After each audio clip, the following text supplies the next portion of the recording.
그는 곧 만나지 않겠다고 거절했다. 그러나 미자는 끈덕지게 한 번 더 주인에게 말씀드려 달라고 부탁했다. 삼소노프는 그 꼬마에게 어때 꼴이 어떻더냐 술이 취하지나 않았던 그래 한바탕 소동을 일으킬 듯 싶지는 않더냐 하고 꼼꼼히 개어 물었다. 그리고 술이 취하진 않았습니다만 여간해서는 그냥 돌아갈 것 같지 않습니다. 라는 대답을 듣고서도 노인은 만나지 않겠다고 거절하고 말았다. 이런 경우를 예상하고 일부러 연필과 종이 쪽지를 미리 준비해 갖고 왔던 미자는 그 종이 쪽지에다 깨끗한 필지로 아그라페나 알렉산드로브나와 밀접한 관계가 있는 중대한 문제에 대해 의논 드릴 일이 있습니다. 라고 한 줄 적어서 노인에게 들여보냈다. 노인은 잠시 생각한 후 손님을 응접실로 모셔드리라고 꼬마에게 명령하고 나서 아래층에 있는 작은 아들에게 노파를 보내어 곧 2층으로 올라오라고 전했다. 이 작은 아들은 키가 2m 이상이나 되는 거인으로 엄청난 장사였는데 수염을 말끔히 밀고 구라파식 옷차림을 하고 있었다. 삼소노프 자신은 순 러시아식 카프탄을 입고 특수염을 기르고 있었다. 아들은 군소리 없이 당장 2층으로 올라왔다. 가족 모두들이 아버지 앞에서는 벌벌 떨고 있었다. 노인이 이 힘센 아들을 불러 올린 것은 그가 이 대위에 대한 두려움 때문이 아니라 그는 절대로 그런 소심한 인간이 아니었다. 단지 만일의 경우를 염려하여 정인으로서 옆에 입회시키기 위해서였을 뿐이었다. 노인은 이었고 아들과 꼬마의 부축을 받아가며 비틀거리면서 응접실로 걸어 나왔다. 물론 노인 역시 상대방에 대하여 강한 호기심을 느끼고 있었을 것이다. 미자가 주인을 기다리고 있던 응접실은 혼자 있으면 가슴이 서늘해질 만큼 음산하게 넓기만 한 방이었다. 커다란 창문이 2개 있고 대리석 무늬가 든 벽을 따라 다랑빛 모양의 복도가 사방에 연결되어 있으며 천으로 만든 갓을 씌운 유리 제품의 커다란 샹들리에가 3개나 걸려 있었다. 미자는 입구에 놓여져 있는 조그만 의자에 앉아 신경질적인 초조감을 간신히 참아가며 자기의 운명을 기다리고 있었다. 미자가 앉아있는 의자에서 20m가량 떨어진 반대쪽 문으로 노인이 나타나자 그는 곧 벌떡 일어나 육중한 군대식 걸음걸이로 성큼성큼 걸어가서 노인을 맞았다. 그는 단정한 옷차림을 하고 있었다. 단추를 꼭 채운 프로코트를 입고 손에는 동그란 모자를 들고 검은 장갑을 끼고 있었다. 이 모든 것은 사흘 전 조시마 장로의 암자에서 있었던 모임, 표도로 파블로비치를 비롯하여 2 동생이 한자리에 모였던 가족회의 때의 옷차림 그대로였다. 노인은 그드름스럽고 위험있는 태도로 자리에 멈춰 서서 그가 다가오기를 기다리고 있었다. 미자는 자기가 상대방에게로 다가가는 동안에 노인이 자기라는 인간을 속속들이 꿰뚫어 보고 있을 것이라고 직감적으로 느꼈다. 그와 동시에 미자는 꾸지마 꾸지 미지의 얼굴이 몹시 부어올라 있는데 깜짝 놀랐다. 그렇잖아도 두꺼워 보이는 노인의 아랫 입술이 축 늘어져 마치 튀김 과자처럼 보였다. 노인은 근엄한 태도로 말없이 손님에게 허리를 굽혀 보이고 나서 소파 옆에 있는 안락의자에 앉도록 손짓을 하고는 자기는 아들의 팔에 몸을 기댄 채 고통스럽게 굴룩거리며 미자의 맞은편에 놓인 소파에 간신히 자리를 잡고 앉았다. 노인의 그 고통스러운 노력을 보고 있는 동안에 미자는 곧 후회감을 느끼기 시작했다. 그리고 노인의 그드름스러운 얼굴을 대하자마자 지금의 자기가 말할 수 없이 하찮은 존재같이 생각되어 은근히 수치감마저 솟구쳐 오르는 것이었다. 그래, 내게 무슨 볼일이 있으십니까?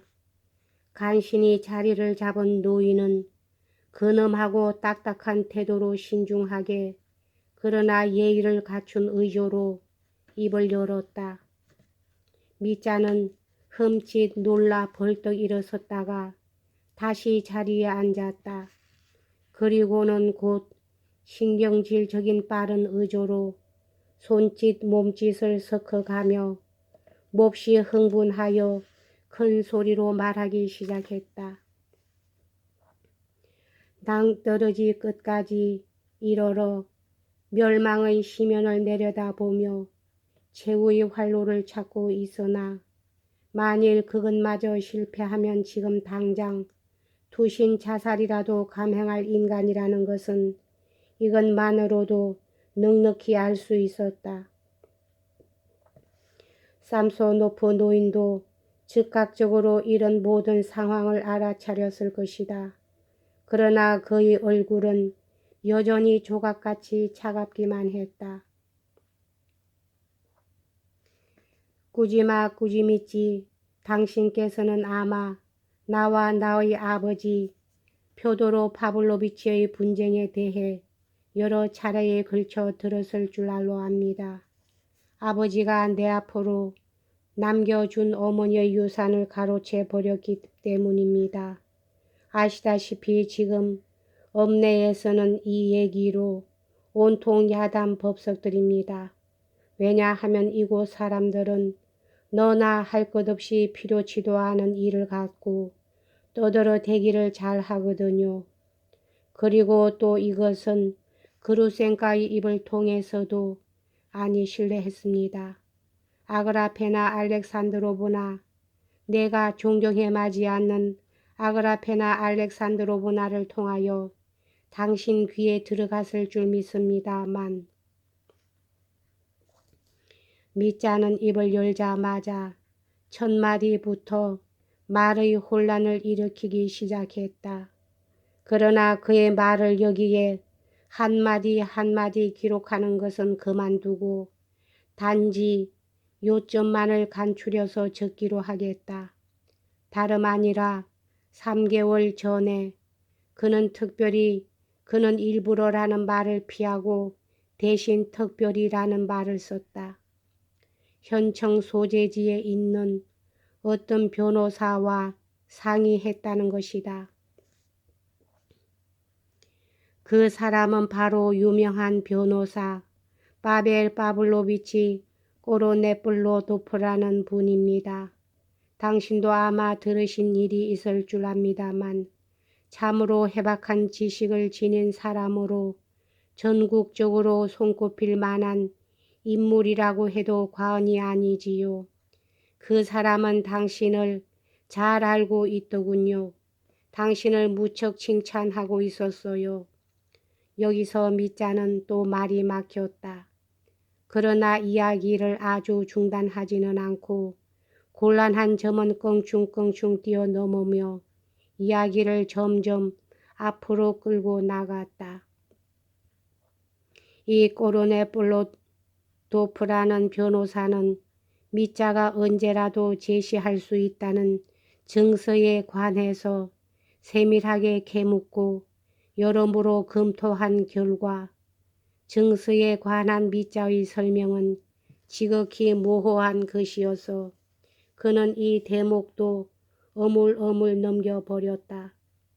체르마시냐 마을은 어머니의 유산으로 미자의 소유가 되어야 할 것이므로 이에 대하여는 실제로 소송을 제기하여 그 늙은 악당을 꼼짝 못하게 만들 수 있다고 단정했다. 왜냐하면 모든 문이 닫혀 있는 것은 아니니까요. 법률가란 얼마든지 빠져나갈 구멍을 잘 알고 있단 말입니다. 요컨대 그는 표도로한테서 6천 루블리 아니 7천 루블리의 돈을 더 받아낼 수 있다는 것이었다. 체르마시냐 마을은 최소한 2만 5천 루블리 아니 확실히 2만 8천 루블리의 가치는 아니 3만 루블리의 가치는 충분히 있습니다. 그런데 나는 그 뻔뻔스런 영감에게서 여지껏 1만 7천 루블리로 제대로 받질 못했거든요. 그때 미자는 법률에 관해서는 아무것도 몰랐기 때문에 이 문제를 포기하다시피 내버려 두었는데 이제 와서 도리어 저편에서 소송을 제기하였으니 너무도 어처구니가 없어 말을 못할 지경이라는 것이다. 여기서도 미자는 또 말이 막혀 마구 얘기를 비약하며 진행했다. 그래서 당신에게 한 가지 청이 있습니다. 꾸지 믿지. 다름 아니라 당신께서 그 악당에 대한 나의 권리 일체를 맡아주실 의향은 없으신지요? 저에게는 단지 3천 루블리만 주시면 좋습니다. 어떤 일이 있어도 소송에 질 염려는 없습니다. 그 점은 내가 명예를 걸고 맹세하겠습니다. 소송에 지기는커녕 3천 루블리 대신으로 6천 내지 7천 루블리의 이득을 얻을 수가 있단 말입니다. 그런데 여기서 무엇보다도 중요한 점은 이 일을 오늘 중으로 결말지었으면 좋겠다는 것이었다. 공정인한테라도 같이 가도 좋고 어떤 일이라도 즉 한마디로 말해서 어떤 일이라도 다 하겠습니다. 요구하시는 대로 정서도 모두 넘겨드리겠고 어떤 서명이라도 다 하겠습니다. 그러니까 지금이라도 곧 서류를 작성하시면 어떨까요? 가능하다면 정말 가능만 하다면 오늘 오전 중으로라도 그 3천 루블리를 제게 주셨으면 좋겠습니다만 당신과 어깨를 겨눌 수 있는 자본가는 이 읍내엔 하나도 없습니다. 그러니 나를 살려주시는 셈치고 요컨대 당신께서는 이 가련한 인간을 선한 일을 위하여 아니 고상한 일을 위하여 구해 주시는 셈이 됩니다. 그 이유는 당신이 잘 아실 뿐만 아니라 친딸처럼 돌봐주시고 있는 그 여인에 대하여 내가 누구한테도 부끄럽지 않은 결백한 감정을 품고 있기 때문입니다. 만약 그렇지 않다면 즉 당신이 아버지같이 그 여인을 돌봐주고 있지 않았더라면 나는 이곳에 찾아오지도 않았을 겁니다. 그리고 사실 이번 이 일은 이를테면 우리 세 사람이 이 말을 맞부딪히게 된 셈이지요. 운명이란 참으로 무서운 것입니다. 꾸지 믿지 이것이야말로 리얼리즘입니다. 꾸지 믿지 리얼리즘이에요. 그렇지만 당신은 이미 오래전에 제외되었어야 할 뿐이니까. 이제는 우리 두 사람 사이의 결전이 된 셈이지요. 혹시 제 표현이 좀 졸렬하였는지도 모르겠습니다만 나는 문학가가 아니니까요.